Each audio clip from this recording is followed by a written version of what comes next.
तेजस्विनावधीतमस्तु मा विद्विषावहै।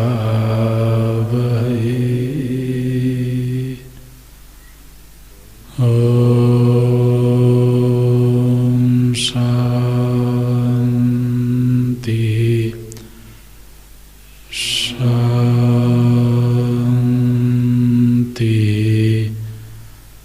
शान्ति।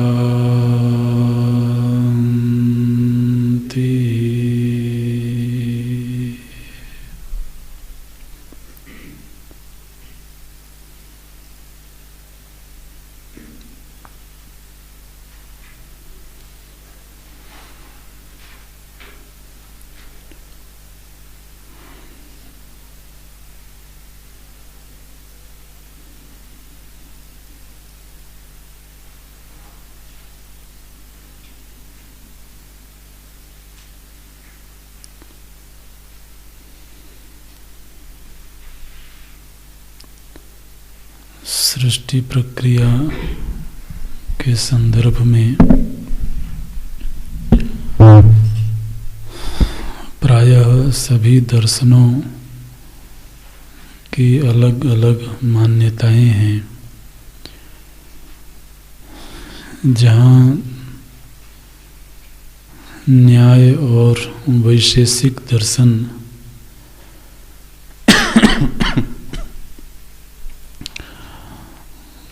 तो सत्कार्यवाद दर्शनों में कुछ शब्द हैं जिनसे हम लोगों को परिचित रहना चाहिए। तो न्याय और वैशेषिक दर्शन आरंभवाद को स्वीकार करते हैं। आरंभवाद माने जो सृष्टि है उसका आरंभ होता है। तो सृष्टि की उत्पत्ति से पूर्व जिस रूप में सृष्टि आज दिख रही है उस रूप में नहीं थी। तो एक काल विशेष में सृष्टि का आरंभ हुआ। सांख्य दर्शन परिणामवादी है, न्याय और वैशेषिक आरंभवादी दर्शन है। सांख्य और योग परिणामवादी दर्शन है और वेदांत विवर्तवादी दर्शन है।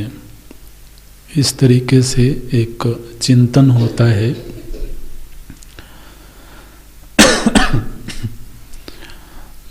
तो न्याय दर्शन का यह मानना है कि प्रलय काल में सृष्टि का एक अलग रूप था और सृष्टि का जब आरंभ हुआ तो वह उसका आरंभ है। आरंभ का मतलब किसी नई चीज का उत्पन्न होना जो पूर्व में नहीं थी।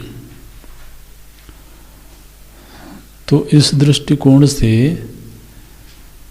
न्याय और वैशेषिक असत कार्यवादी दर्शन है। असत कार्यवादी दो शब्द और दर्शनों में चिंतन के लिए रहते हैं, सत कार्यवाद और असत कार्यवाद। तो जो न्याय वैशेषिक दर्शन है वो असत कार्यवादी दर्शन है, बौद्ध दर्शन असत कार्यवादी दर्शन है, पूर्व मीमांसा दर्शन सत कार्यवादी दर्शन है,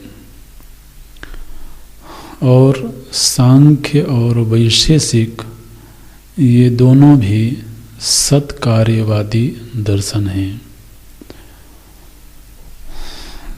तो सांख्य और योग ये दोनों भी सत कार्यवादी दर्शन हैं। तो सांख्य दर्शन में प्रवेश करें इससे पूर्व इस बिंदु पर थोड़ा चिंतन करते हैं।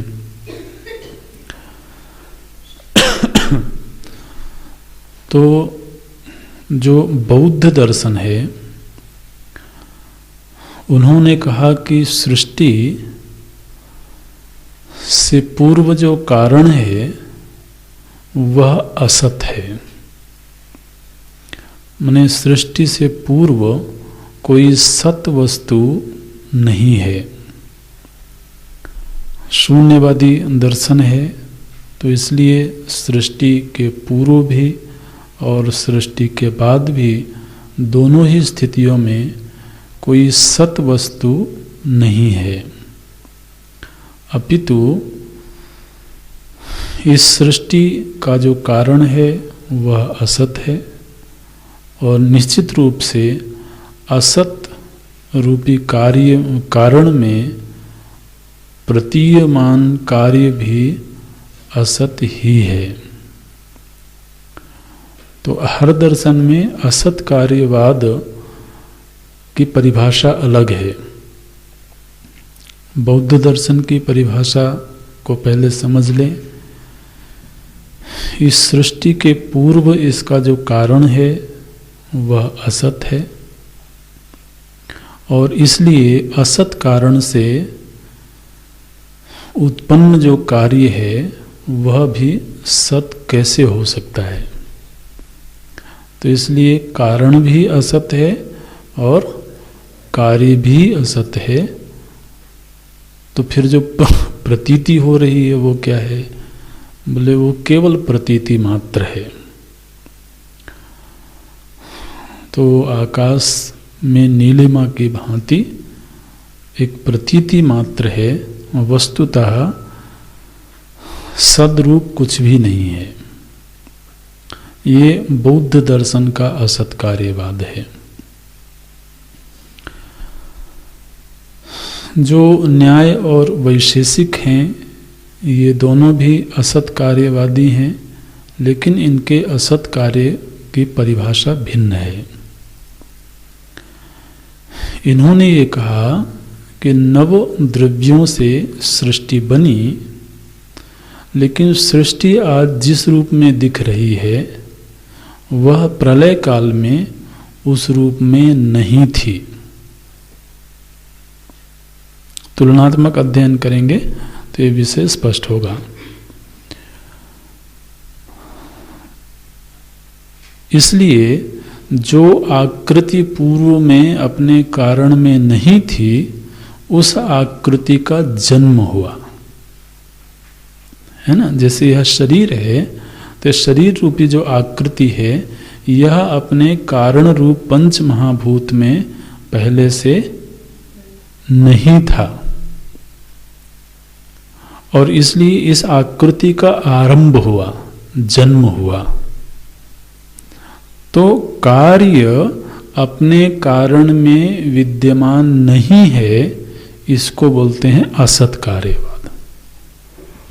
न्याय और वैशेषिक की परिभाषा में असत कार्यवाद का अर्थ इस तरह से करना है कि कारण तो है, कारण सत्य है और कार्य भी सत्य है, लेकिन कार्य उत्पन्न होने से पूर्व अपने कारण में असत था। इसलिए कार्य एक नवीन चीज है, एक नवीन चीज का आरंभ हुआ, उत्पत्ति हुई। लेकिन जो पूर्व मीमांसा दर्शन है वो ऐसा नहीं मानता। पूर्व मीमांसा दर्शन ने कहा कि जो कार्य है वह अपने कारण में संस्कार रूप से पहले से ही विद्यमान होता है। कारण अपने, वो कार्य अपने कारण में संस्कार रूप से पूर्व में विद्यमान होता है। जैसे जो वृक्ष है, उस वृक्ष का सारा गुणधर्म, उसका आकार, उसका रंग, उसके फल का स्वरूप, सब का सब बीज में संस्कार रूप में पहले से सत है। तो जो कारण में सत रूप में विद्यमान कार्य है उसी की अभिव्यक्ति होती है। तो इसलिए कार्य कोई नवीन चीज नहीं है, बल्कि कार्य के रूप में कारण ही परिणत हुआ है। तो इसलिए कार्य को कोई नवीन अभिव्यक्ति नहीं मानना चाहिए। न्याय वैशेषिक ने कहा नहीं, कार्य सर्वथा नवीन चीज है। कार्य जो है वह अपने कारण में पहले से विद्यमान नहीं है, इसलिए असत कार्यवादी दर्शन न्याय दर्शन है। पूर्व मीमांसा दर्शन ने कहा कि कार्य कोई स्वतंत्र द्रव्य नहीं है, बल्कि वह अपने कारण में पूर्व से ही विद्यमान था। और इनके अपने चिंतन है, दीर्घ चिंतन है इस विषय पर। तो पूर्व मीमांसा दर्शन ने ये कहा कि भाई मनुष्य के गर्भ से मनुष्य ही जन्म लेता है। क्यों ऐसा होता है? क्योंकि वह जो मनुष्य पैदा हुआ है वह अपने माँ के गर्भ में पूर्व से था, संस्कार रूप में था। तो हर वृक्ष का, हर फल का एक बीज है, हर पेड़ का एक बीज है। तो वह जो पेड़ है वह अपने बीज में पूर्व से विद्यमान होता है। अगर आप यह कहो, और इस पर फिर सांख्य और योग ने मुहर लगाई बहुत दृढ़ता से इस पर, तो चिंतन किया गया सत्कार्यवाद पर। तो सांख्य दर्शन का एक बहुत बड़ा टॉपिक है सत्कार्यवाद। तो वो जब हम दर्शन में प्रवेश करेंगे तब देखेंगे विस्तार से। लेकिन उन्होंने ये कहा कि अगर कार्य अपने कारण में पहले से विद्यमान नहीं है, देखिए दृष्टांत जो देते हैं वो ये देते हैं कि अगर तो कार्य सर्वथा नवीन रचना है, नवीन उत्पत्ति है, तो फिर रेत में से तेल निकालो।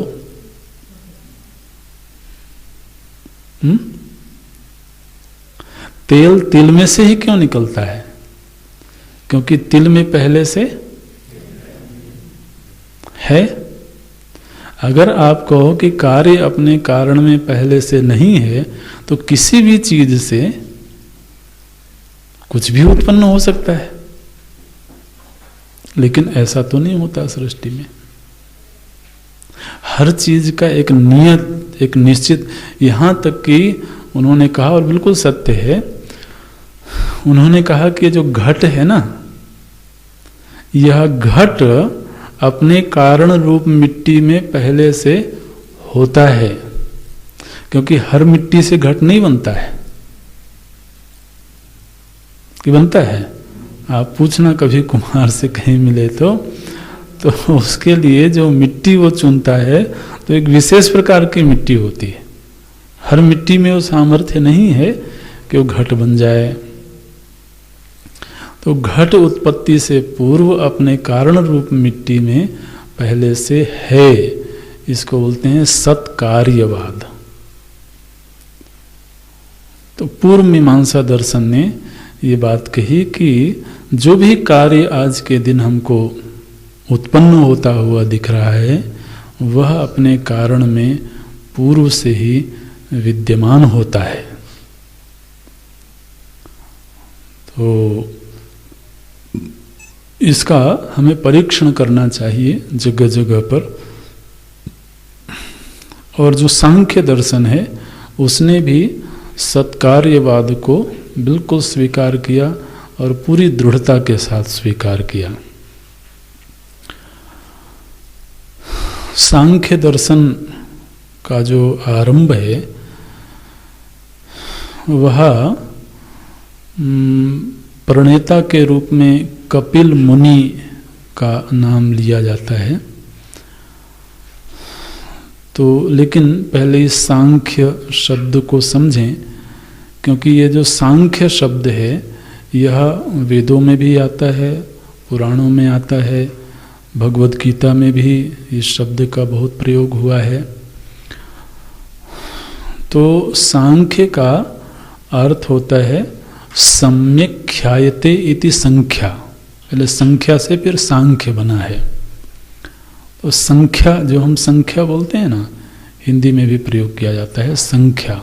तो ख्या का अर्थ होता है कहना, ख्यायते इति। ख्य धातु का अर्थ कहने के अर्थ में है। तो उसमें सम उपसर्ग लगा तो बना संख्या। संख्या का अर्थ होता है सम्यक प्रकारेण ख्यायते इति। इसी में फिर बनता है व्याख्या, आख्यान, व्याख्यान। ये जो सब शब्द बनते हैं ये इस ख्या धातु में ही बने हुए हैं।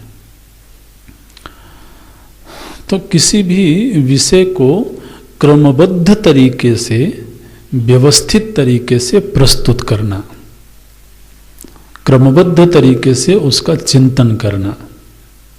इसे संख्या जब बोलते हैं तो संख्या में क्या होता है, एक क्रम होता है। तो क्रम से किसी विषय का विश्लेषण किया जाता है तो उसको बोलते हैं संख्या। और फिर उसी में वृद्धि होकर के बनता है सांख्य। तो सांख्य शब्द का अर्थ हुआ एक सुनिश्चित विचार पद्धति, क्रमबद्ध और सुनिश्चित विचार पद्धति, इसको बोलते हैं सांख्य। अब भगवद गीता में जो सांख्य शब्द का प्रयोग किया गया है वह सांख्य दर्शन के लिए नहीं हुआ है। सांख्य शब्द का अर्थ है वेदांत। तो उपनिषद में या गीता में जहाँ कहीं सांख्य शब्द का प्रयोग मिलता है तो वहाँ सांख्य का अर्थ वेदांत है। जैसे भगवान बोलते हैं सांख्य योगो पृथक बालाः प्रवदन्ति न पंडिताः यत् सांख्यैः प्राप्यते स्थानं तद योगैरपि गम्यते। तो द्वितीय अध्याय में भी आता है और फिर आगे भी आता है, 5वें अध्याय में आता है। तो गीता जी में जहाँ कहीं भी सांख्य शब्द का प्रयोग हुआ है तो वहाँ सांख्य का अर्थ वेदांत है। ये हमको अच्छी तरह से ध्यान में रखना है। श्रीमद् भागवत महापुराण में तो भगवान कपिल का अवतार होता है माता देवहूति के गर्भ से। तो वो जो भगवान कपिल हैं और सांख्य दर्शन के प्रणेता कपिल, ये दोनों अलग अलग हैं। कपिल मुनि अलग हैं और भगवान का जो कपिल अवतार हुआ है वह अलग है। हालांकि भागवत जी में जो भगवान कपिल हैं वो सांख्य शास्त्र का उपदेश करते हैं, लेकिन वहाँ पर जो सांख्य शास्त्र का उपदेश है वह वेदांत का उपदेश है। तो भागवत जी में भी जो सांख्य का प्रसंग है, क्योंकि वहाँ पर भगवान कपिल तो ईश्वर तत्व का प्रतिपादन करते हैं और भक्ति की महिमा के लिए पूरा एक अध्याय वहाँ पर भगवान कपिल बोलते हैं। जबकि जो सांख्य दर्शन है वह ईश्वरवादी दर्शन नहीं है। सांख्य दर्शन निरीश्वरवादी दर्शन है। जब हम अभी सांख्य में प्रवेश करेंगे तो देखेंगे इसको। तो देखिए, हमारे वैदिक दर्शनों में ही, आस्तिक दर्शनों में ही पूर्व मीमांसा दर्शन और सांख्य दर्शन, सांख्य दर्शन बहुत बड़ा दर्शन है, बहुत गंभीर दर्शन है, लेकिन सांख्य दर्शन ईश्वरवाद को स्वीकार नहीं करता है। तो लेकिन वहाँ पर जो भगवान कपिल हैं वो भक्ति की बड़ी सुंदर व्याख्या करते हैं, बड़ी मार्मिक व्याख्या करते हैं, उपासना की पद्धति का निरूपण करते हैं। तो इसलिए वहाँ पर जो भगवान कपिल के द्वारा किया हुआ उपदेश है वह वेदांत दर्शन का उपदेश है। ये हम लोगों को ध्यान में रखना है। कई बार ये साधकों में थोड़ा सा भ्रम बना रहता है कि भागवत जी में भी कपिल भगवान का वर्णन आता है, वहाँ उन्होंने सांख्य का भी उपदेश किया है। गीता जी में भी जगह जगह पर सांख्य शब्द का प्रयोग किया गया। तो उससे सांख्य दर्शन थोड़ा अलग है। शब्दावली संभव है कि मिलेगी कहीं कहीं पर, तो लेकिन दर्शन की जब हम चर्चा करेंगे तो उसमें सांख्य दर्शन अलग हो जाता है, वेदांत से थोड़ा सा भिन्न हो जाता है। तो जो सांख्य दर्शन है इसके जो प्रणेता आचार्य हुए वो भगवान कपिल, वो कपिल मुनि हुए हैं और उनका लिखा हुआ जो सूत्र ग्रंथ है वह प्राप्त होता है। तो 6 अध्यायों में रचित उनका ग्रंथ है। लेकिन उस ग्रंथ का बहुत ज़्यादा प्रचलन हुआ नहीं। सांख्य दर्शन पर जो सबसे ज़्यादा प्रचलन हुआ वो हुआ सांख्य कारिका। एक ग्रंथ है सांख्य कारिका, ईश्वर कृष्ण एक आचार्य हुए, ईश्वर कृष्ण, उनके द्वारा लिखा हुआ जो ग्रंथ है सांख्य कारिका, उस ग्रंथ को ही प्रामाणिक ग्रंथ माना जाता है सांख्य दर्शन में। सांख्य कारिका में कारिकाएं हैं 72 कारिकाएं हैं उसमें। तो कारिका का मतलब एक श्लोक का ही एक रूप होता है जिसको कारिका बोलते हैं। तो 72 कारिकाओं में निबद्ध उनका ग्रंथ है सांख्य कारिका। उसके प्रणेता हैं ईश्वर कृष्ण।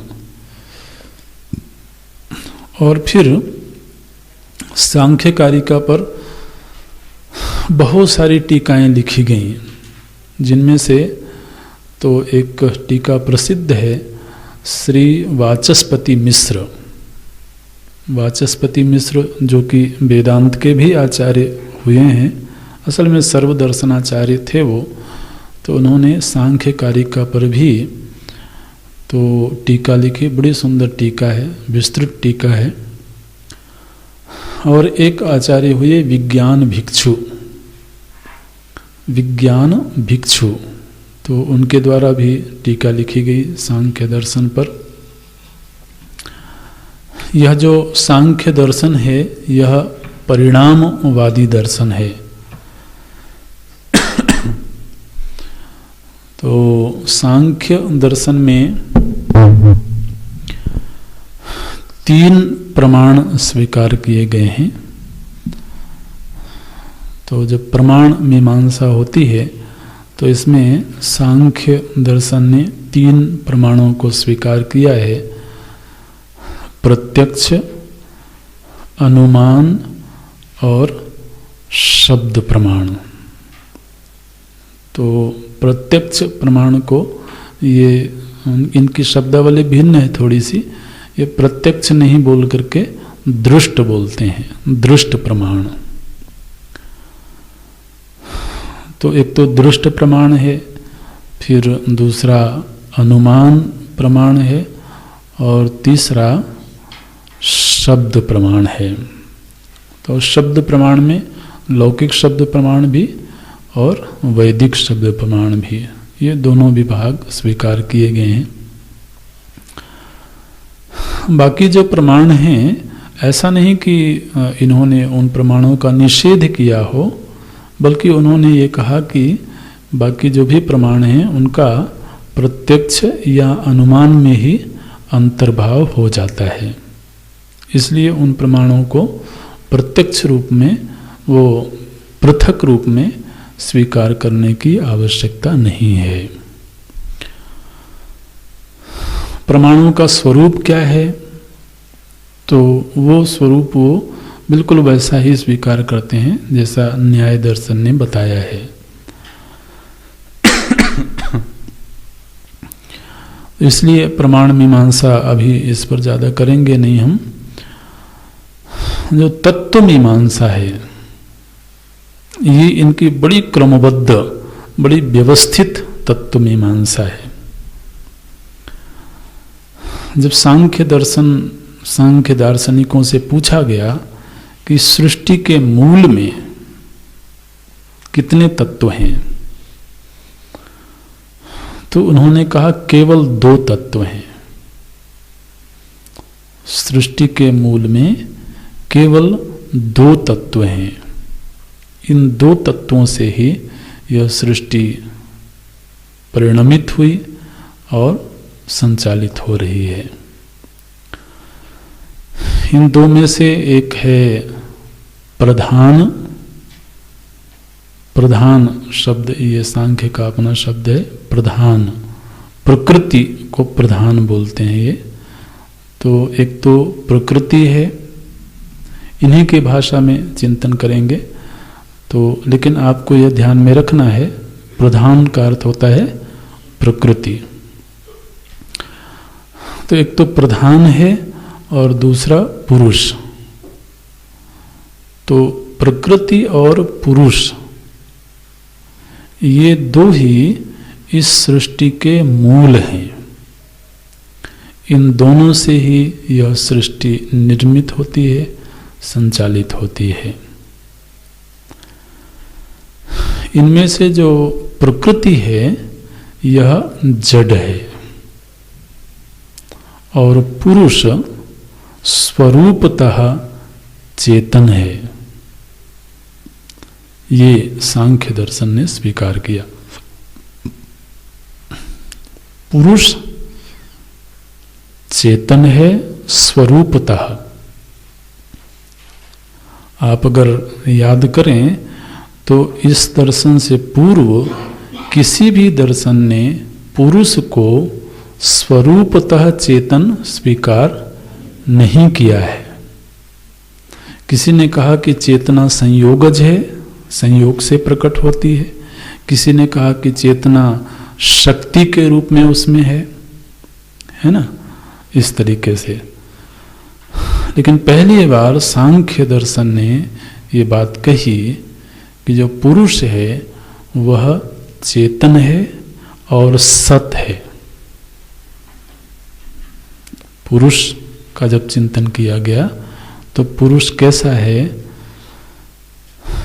तो बोले कि सत है, चेतन है, लेकिन आनंद स्वरूप नहीं है। ये सांख्य दर्शन ने कहा। बोले सुख नहीं है, सुख स्वरूप नहीं है। अच्छा, और यह जो पुरुष है इसमें भोक्तृत्व इसका स्वाभाविक धर्म है। निश्चित रूप से अगर कोई चेतन है किंतु सुख स्वरूप नहीं है तो उसको सुख के लिए इच्छा तो रखनी पड़ेगी, है ना। सुख की इच्छा को ही भोक्तृत्व बोलते हैं। आखिर भोक्तृत्व माने क्या होता है? भोग की इच्छा। भोग माने सुख की इच्छा। तो आप देखो, विचार करो कि यदि तो आत्मा जड़ हो तो चलो उसमें कोई इच्छा नहीं होगी लेकिन अगर चेतन है, आप अपना देखिए कि हम जब तक जगे रहते हैं तो सुख की इच्छा रहती है कि नहीं रहती? रहती है ना बिल्कुल। जब तक जगे हुए हैं महाराज, जब से जगे हैं और जब तक जगे रहेंगे तब तक यह सुख की इच्छा बिल्कुल बनी रहती है। शरीर सुखी रहे, परिस्थितियां सुखपूर्वक प्राप्त होती रहें, सुख पैदा करती रहें। तो इसलिए अगर आप आत्मा को चेतन स्वीकार करते हो लेकिन उसमें सुख रूपता स्वीकार नहीं करते हो तो फिर आपको उसमें भोक्तृत्व तो मानना ही पड़ेगा। तो उन्होंने कहा कि यह जो पुरुष है, आत्मा को उन्होंने पुरुष नाम दिया है। पुरुष का अर्थ आप स्त्री पुरुष नहीं करना नहीं तो गड़बड़ हो जाएगा। पुरुष माने चेतन तत्व। शरीर तो प्रकृति का कार्य है। तो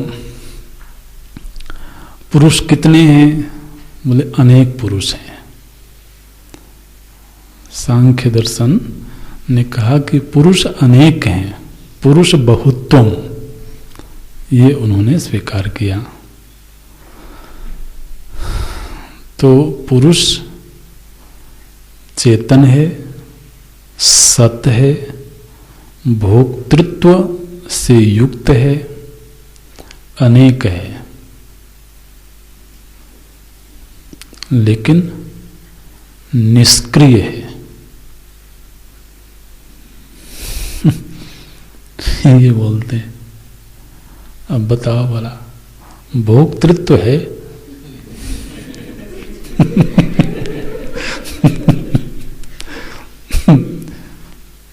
लेकिन निष्क्रिय। तो इसलिए इसके भोक्तृत्व की पूर्ति के लिए प्रकृति को सृष्टि बनानी पड़ती है। तो जो प्रकृति है, मूल प्रकृति है, वह सृष्टि का निर्माण करती है, सृजन करती है। किसके लिए? बोले पुरुष के लिए। ये ऐसी व्याख्या है महाराज इनके। तो पुरुष को भोग देने के लिए और अपवर्ग देने के लिए भोगापवर्गाय प्रकृति प्रसूयते जगत। पुरुष को माने इस चेतन तत्व को भोग चाहिए और यदि विरक्त हो जाए तो अपवर्ग चाहिए। तो इसको भोग देने के लिए भी और अपवर्ग देने के लिए भी प्रकृति सृष्टि का सृजन करती है। तो ये तो पुरुष का स्वभाव है। पुरुष एक है कि अनेक है? सांख्य दर्शन ने कहा पुरुष अनेक हैं। इसके पीछे तर्क क्या है? बोले तर्क यह है कि जब एक जीव मुक्त होता है तो एक ही मुक्त होता है। सारे मुक्त नहीं होते हैं। अगर आप आत्मा को एक ही मानोगे तो एक के मुक्त होने से तो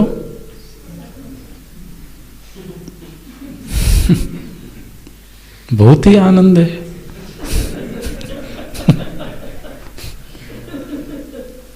गुरु जी को बिठा दिए गुफा में, महाराज आप करो तपस्या, आप मुक्त हो जाओगे तो हम मुक्त ही हैं। तो उन्होंने कहा कि ये पुरुष अनेक हैं, इसलिए एक की मुक्ति से सर्व की मुक्ति नहीं होती है। ऐसा पुरुष का स्वरूप है। इस पुरुष में ही फिर कर्म आदि का लेप होता है, वह चर्चा आगे करेंगे। लेकिन जो प्रकृति है, प्रकृति का बड़ा सुंदर चिंतन किया इन्होंने। बोले प्रकृति स्वरूपतः जड़ है, आत्यंतिक प्रलय होता है, तो प्रलय काल में सृष्टि प्रकृति में जाकर के लीन हो जाती है। और यह जो प्रकृति है यह त्रिगुणात्मिका है। प्रकृति कैसी है? बोले सत्व रज तमो गुणात्मिका है। तो सत्व रज तम इन तीनों की जो साम्यावस्था होती है, उस साम्यावस्था को ही प्रकृति बोलते हैं। प्रकृति और गुण ये दो अलग अलग चीजें नहीं हैं, बल्कि ये जो त्रिगुण हैं, इन त्रिगुणों की जो साम्यावस्था है, उस साम्यावस्था को ही प्रकृति कहते हैं। तो प्रलय काल में जो त्रिगुण हैं उनकी साम्यावस्था रहती है। फिर जब उस साम्यावस्था में क्षोभ उत्पन्न हुआ, जीवों के पूर्वकृत कर्मों के जीवों के पूर्वकृत समष्टि कर्मों की जब परिपक्वता का समय आया, तब उस त्रिगुण में क्षोभ हुआ। तो उसकी जो साम्यावस्था थी वो बिगड़ गई। तो त्रिगुणों की साम्यावस्था जब बिगड़ी तो उसमें सृष्टि का आरंभ हुआ। तो सृष्टि का जो आरंभ है वो प्रथम सोपान है महत्तत्व। अब देखना सृष्टि कैसे बनती है। जब तक त्रिगुणों की साम्यावस्था है तब तक उसको प्रकृति बोलते हैं। प्रकृति क्यों बोलते हैं? क्योंकि यह प्रकृति किसी अन्य कारण से उत्पन्न नहीं हुई है। इससे कार्य उत्पन्न होंगे, प्रकृति से आगे कार्यों की उत्पत्ति होगी, लेकिन प्रकृति स्वयं किसी का कार्य नहीं है। ध्यान रखें, पुरुष स्वतंत्र है, प्रकृति स्वतंत्र है, दोनों की स्वतंत्र सत्ता है। प्रकृति भी सत है, ये ध्यान रखना है। क्योंकि जब सृष्टि प्रक्रिया की व्याख्या होगी तो उसमें हमको बिल्कुल वही व्याख्या मिलेगी जो हमने वेदांत में पढ़ा है, ठीक है ना। लेकिन यह मूल में वेदांत और सांख्य में अंतर है। सांख्य ने कहा कि पुरुष भी स्वतंत्र सत्तावान है और प्रकृति भी स्वतंत्र सत्तावान है। वेदांत क्या कहेगा? ब्रह्माश्रया माया अस्ति। माया तो अस्ति, त्रिगुणात्मिका माया अस्ति, किंतु स्वतंत्रा नास्ति, ब्रह्माश्रया माया अस्ति। सांख्य दर्शन ने कहा नहीं, प्रधान की स्वतंत्र सत्ता है और पुरुष की स्वतंत्र सत्ता है। प्रलय काल में पुरुष भी रहता है और प्रकृति भी रहती है, और पुरुष अनेक हैं, तो अनेक पुरुष वहां प्रलय काल में भी रहते हैं। अनेकत्व का बोध नहीं होता है क्योंकि लय अवस्था है।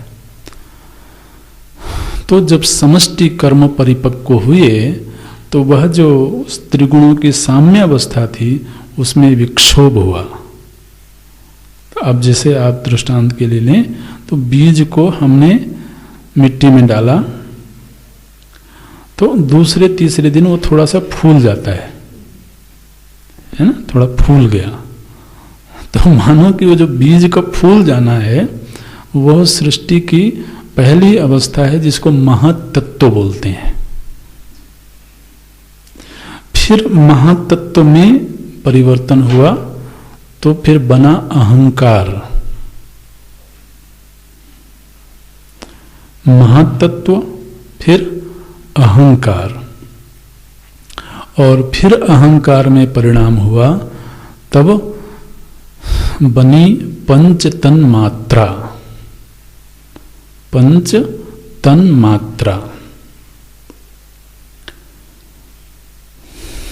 तो महातत्व, फिर अहंकार, अहंकार से पंच तन मात्रा, तो कितने हो गए? पंच तन मात्रा मतलब पांच, पांच और दो सात हुए। तन मात्रा मतलब तत्मात्रम, शब्द, स्पर्श, रूप, रस, गंध, ये जो तन्मात्राएं हैं ना, तो ये तन्मात्रा शब्द सांख्य का अपना शब्द है। तो सृष्टि के आरंभ में इस तरह से परिणमन होता है।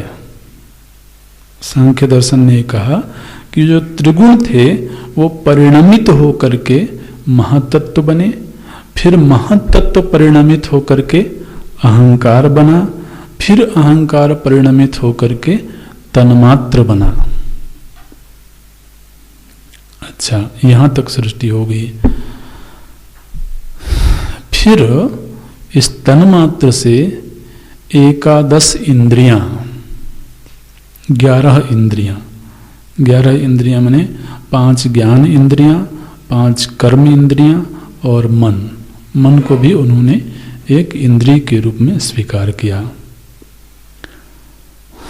तो इस पंच तन्मात्र से एकादश इंद्रियां और स्थूल महाभूत, 5 स्थूल महाभूत ये बने।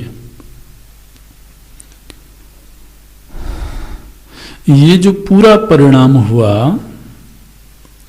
इसमें पुरुष की सन्निधि मात्र थी। प्रकृति में स्वतः परिणाम हो रहा है, लेकिन प्रकृति में स्वतः परिणाम तब हो रहा है जब उसमें पुरुष की सन्निधि बनी हुई है।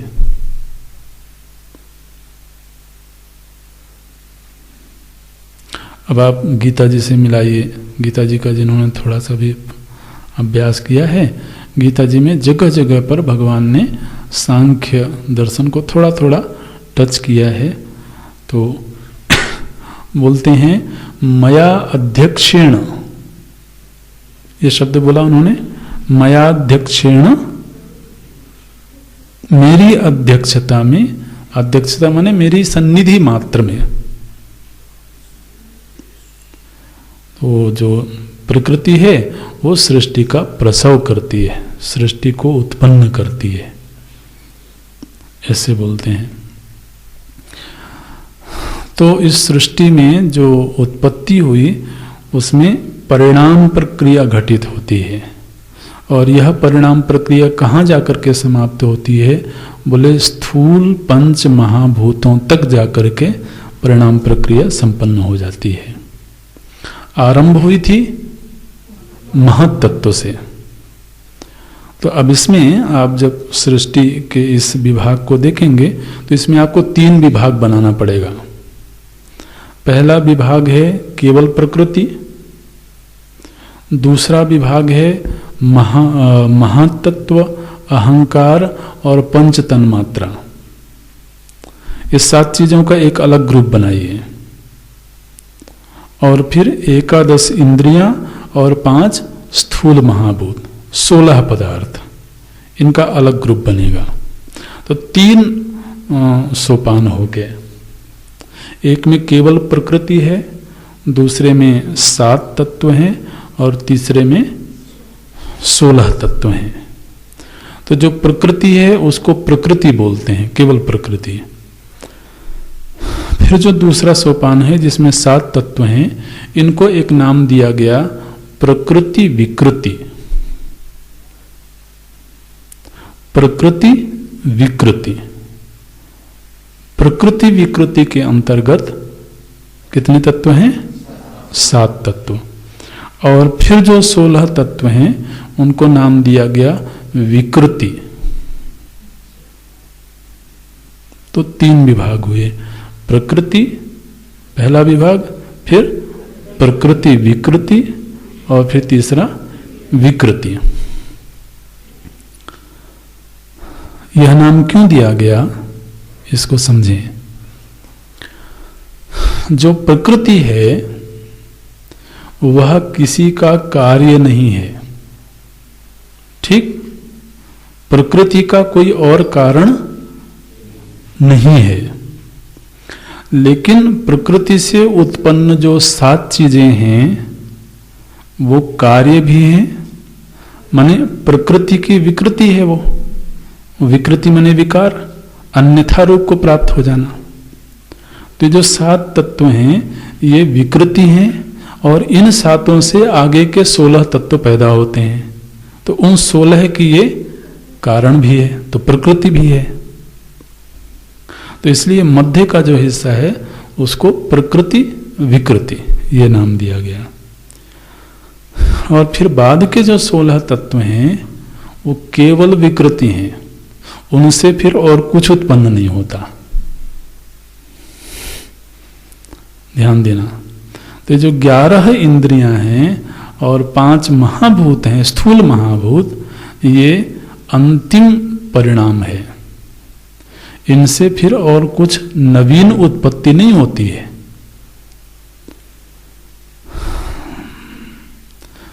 तो सांख्य दर्शन की दृष्टि में हमारा यह जो शरीर है यह कोई नवीन उत्पत्ति नहीं है।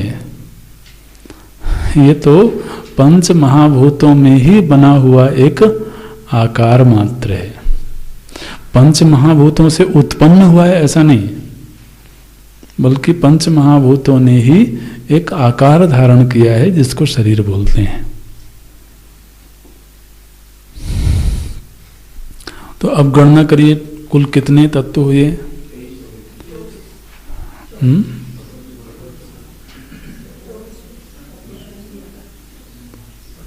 प्रकृति को मिला के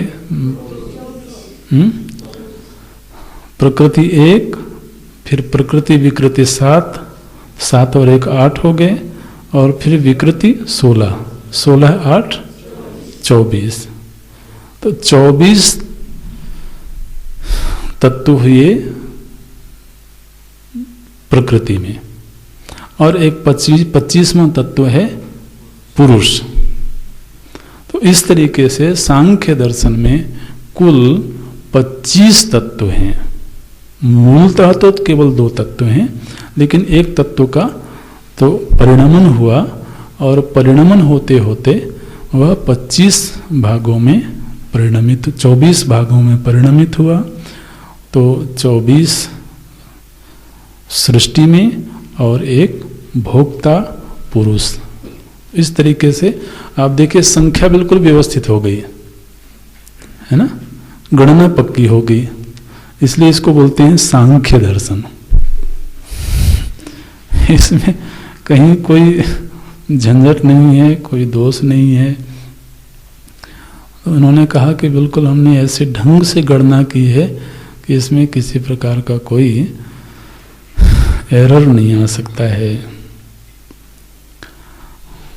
तो अब इसमें एक जो नवीन बात है जो वेदांत दर्शन से अलग है थोड़ा, क्योंकि जो सृष्टि प्रक्रिया है तो वेदांत दर्शन में भी लगभग यही का यही है। एक तो मूल में अंतर है। मूल में अंतर क्या है कि जो प्रकृति है वो उसकी स्वतंत्र सत्ता नहीं है, बल्कि वह आत्मा की सत्ता से ही सत्तावान है, ये वेदांत ने कहा। दूसरा जो एक अंतर है वो है पंचीकरण की प्रक्रिया में। सांख्य दर्शन ने कहा कि पंचीकरण जैसी कोई घटना नहीं हुई है। वेदांत कहता है कि पंचीकरण की घटना घटी है, लेकिन इस पंचीकरण की प्रक्रिया को सांख्य दर्शन स्वीकार नहीं करता है। ऐसे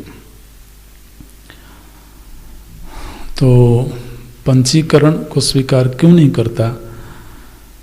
क्योंकि भाई आप कहते हो कि इन पांचों महाभूतों में आपस में मिश्रण हुआ, मिलावट हुई, तो उससे यह स्थूल सृष्टि बनी, स्थूल जगत बना। अब इस पर मीमांसा हो चुकी है पहले, तो इसलिए जो लोग थोड़ा सावधान होंगे उनको ध्यान आएगा। तो उन्होंने कहा कि अगर पंचीकरण हुआ होता तो पांचों ही महाभूतों में पांचों गुण प्राप्त होने चाहिए। जैसे आकाश है, तो अभी इस समय जिस आकाश की उपलब्धि हो रही है उसमें तो केवल शब्द गुण है।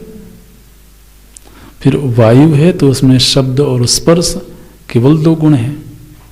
अगर पंचीकरण हुआ होता तो पांचों ही महाभूतों के गुण पांचों ही महाभूतों में प्राप्त होने चाहिए थे।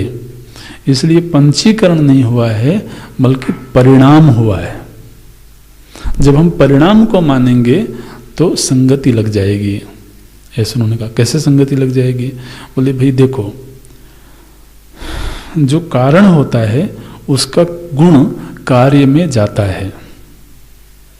तो आकाश का परिणाम हुआ तो वायु बनी, तो जब वायु बनी तो वायु का अपना गुण तो उसमें प्रकट हुआ, स्पर्श, लेकिन साथ ही उसके कारण का गुण भी उसमें आया। तो इसलिए वायु में 2 गुण हैं, शब्द स्पर्श।